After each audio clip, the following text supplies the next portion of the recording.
Is World War III worth your time? Short answer, yes. It's free to play with everything unlockable that's gameplay changing, obtainable by playing the game without an unfair grind, leaving just cosmetics to be bought. Strikes are unique and varied, the movement is good, gunplay is fun and requires skill to master.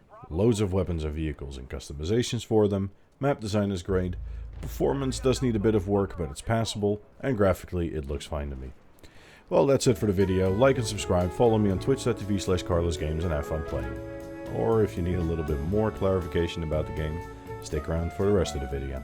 World War III is a free-to-play tactical online multiplayer FPS, and in this current industry, free-to-play has a lot of people cautious, so I'll glance over that right away. The only things locked behind the paywall are cosmetics, such as skins for your operators, guns, vehicles and emblems. These can be bought through UNC, a gold currency that you can get for real money. Since the full release on the 8th of December 2022, there's also a battle pass where you will unlock items as you progress through the tiers. Weapons and vehicles can be unlocked for free in the battle pass, but most cosmetics will not. You'll have to buy the pass to receive those. You'll also collect silver currency by playing the game, and every time the store refreshes, cosmetics are able to be bought with that. Everything gameplay related is unlockable by playing the game. Some things like gun and vehicle customizations can be fast-tracked by buying blueprints, but in my experience, unlocking guns and attachments by playing does not feel like a grind. Blueprints are pre-customized guns, and you'll have a few available for free anyway when you unlock your classes by leveling up. The same goes for vehicles and strikes. And strikes are quite unique comparing World War III to other games in the genre.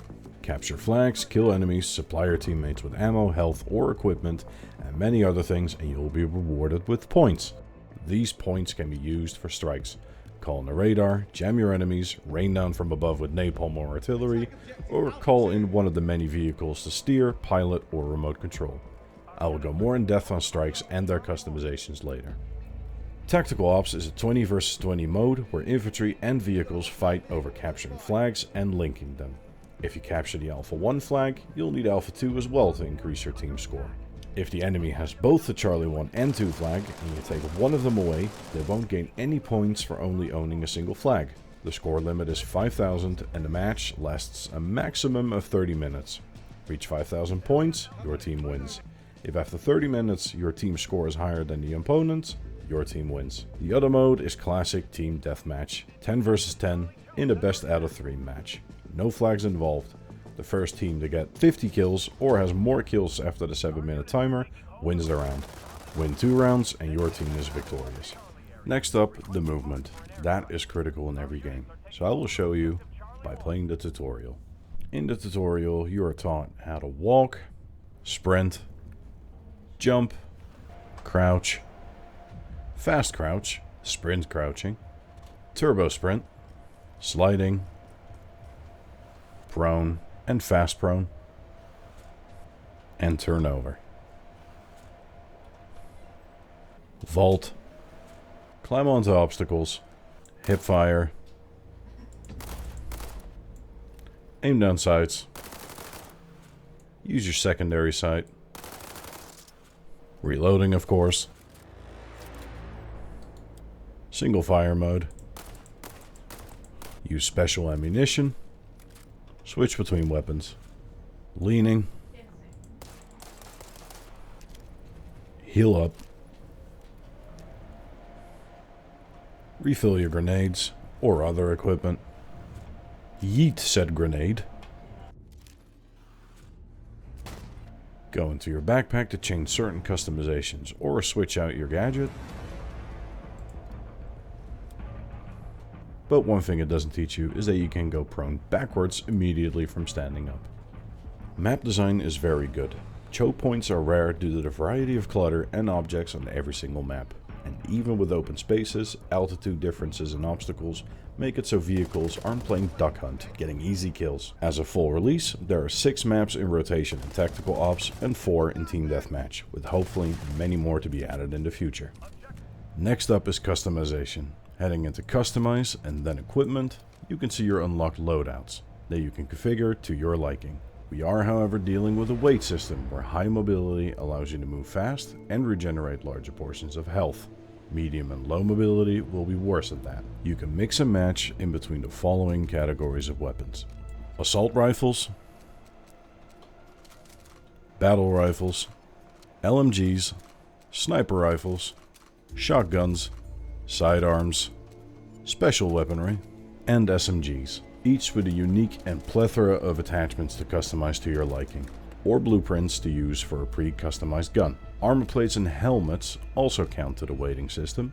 The primary gadget, secondary gadget, and backpack do not.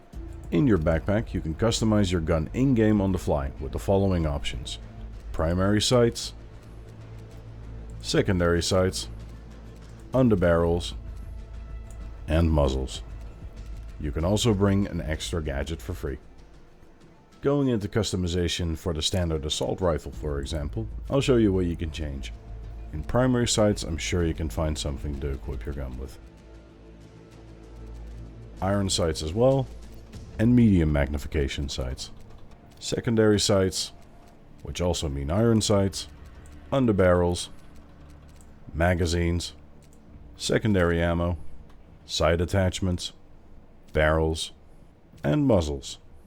Different guns and categories have different attachments, so I'll spare you showing all of them. Strikes also come in loadouts, allowing you to have a UAV strike, such as a radar or jammer, support strike consisting of airstrikes, artillery, and bombing, and a vehicle strike, choosing between aerial drones, land drones, infantry fighting vehicles, armored fighting vehicles, tank destroyers, and main battle tanks. Gunplay is fantastic, with a challenging amount of recoil to master.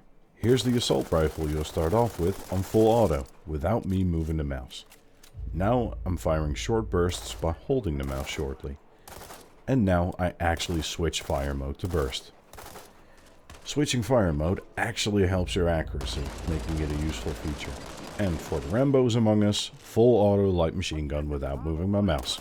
As you can see, controlling recoil is necessary if you don't want to murder kill innocent birds passing by. Like I've mentioned before, performance does need a bit of work. My PC is equipped with an i7 7700K at 4.2 GHz, 2080 Ti from Gigabyte, and 32 gigs of RAM. Running the game on max settings 1440p, attempting to get to 120 FPS, I average around 80 frames on all the maps, but I do encounter 20 to 30 frames dips during heavy engagements. Also, areas full of clutter can tax your system a bit. Friends of mine who play the game have the same issues. Graphics look good to me, but that is subjective of course, so make your own mind up by watching the gameplay of this video or others, and decide for yourself. Performance of course needs improvement. Small quality of life features such as being able to fully customize your loadouts in game, things as reloading not working due to the animation being cancelled by vaulting, etc. Small annoyances such as throwing a medpack and not being able to crouch whilst you do it in the animation due to some kind of buffer, and hopefully an invite system that allows for multiple 5-man squads to be on the same team and match. The framework is amazing of World War 3, and what the game needs most is a bigger player base. It surprises me how undiscovered this gem is, and a gem that is free to play nonetheless, without a paywall or an excessive grind. I genuinely hope we'll meet on the battlefield due to this video convincing you. And now, as the end of the video approaches, it is time. Oh yeah, I also stream at twitch.tv/CarlosGames. See you there maybe? Yes? No? Hello?